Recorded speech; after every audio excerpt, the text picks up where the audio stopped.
तो इसलिए मैं कह रहा हूँ कि पाकिस्तान, अगर हमको, आपको या किसी को ये लग रहा हो कि पाकिस्तान इस चोट के बाद संभल जाएगा और अपना रास्ता बदल देगा, तो गलतफहमी है। ऐसा कभी नहीं होने वाला है। वो नए तरीके खोजेगा।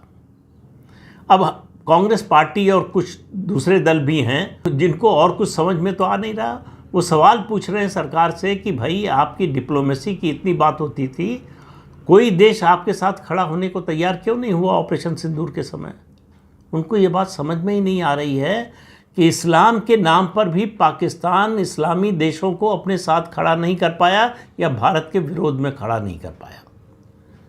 तुर्की और कुछ हद तक मलेशिया को छोड़ दें तो कोई देश जो है पाकिस्तान के साथ खड़ा नहीं हुआ।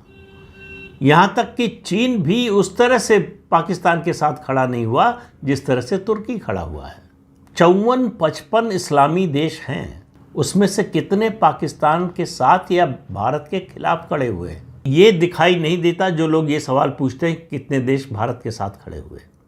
दूसरी बात यह है कि भारत को किसी के साथ की ज़रूरत नहीं है। भारत आत्मनिर्भर है, अपने फैसले ले सकता है, उनको इम्प्लीमेंट कर सकता है और अपने दम पर अपनी लड़ाई लड़ सकता है। भारत को अपनी लड़ाई या आतंकवाद के खिलाफ लड़ाई लड़ने के लिए किसी दूसरे देश की मदद की ज़रूरत ही नहीं है। ये हमने 3-4 दिन के युद्ध में दिखा दिया। 8 घंटे में पाकिस्तान की सेना, खास तौर से उसकी वायु सेना को जिस तरह से घुटने पर आने को मजबूर किया, पूरी दुनिया ने उसको देखा है। पाकिस्तान की पहले भी कोई प्रतिष्ठा नहीं थी, अब भी कोई नहीं है, तो इसलिए उसको प्रतिष्ठा की भी चिंता नहीं है। उसको मालूम है कि उसका झूठ जो है उसका सबसे बड़ा आवरण है, तो वो झूठ बोलता रहेगा। अब उसके झूठ की पराकाष्ठा आप समझिए कि वो 1971 के युद्ध को भी अपनी जीत बताता है। तो पाकिस्तान की बात छोड़ दीजिए, लेकिन उसकी बात पर यकीन करने वाले हैं, और वो यकीन करने वाले अपने देश में हैं। अपने देश में कुछ नेता हैं, कुछ पार्टियां हैं जो पाकिस्तान के इस दावे पर यकीन करती हैं, विश्वास करती हैं।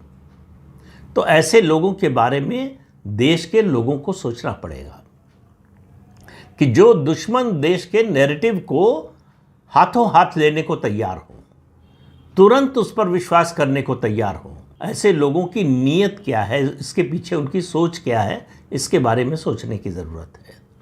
तो मैंने कहा पाकिस्तान सुधरेगा नहीं, मानेगा नहीं, तो फिर करेगा क्या। प्रधानमंत्री नरेंद्र मोदी ने घोषणा की है कि कोई भी आतंकवादी हमला, उसको हम एक्ट ऑफ वॉर मानेंगे, युद्ध की घोषणा मानेंगे।